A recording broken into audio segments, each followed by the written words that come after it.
100 को recharge card 95 कसरी दिनु? That bargainer. को हुनुहुन्छ पसलमा? हजुर के होला भन्नुस् न।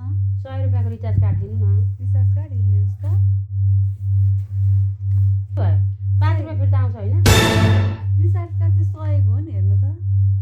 होइन 5 हो। अहिले त 95 मा दिन्छ 5 रुपैयाँ फिर्ता आउँछ होइन? 100 को रिचार्ज कार्ड 95 कसरी दिनु हजुर मैले तपाईलाई?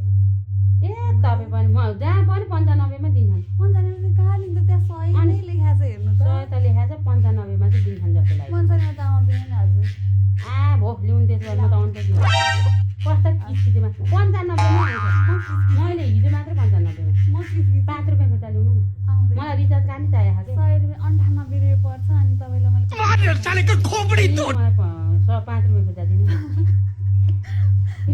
तपाईले मलाई हँसाउनु खोज्नु भयो के गर्नु खोज्नु? 95 मा दिनु। यही भयो नि चाहिएको छ खाँचो परेछ म गएँ।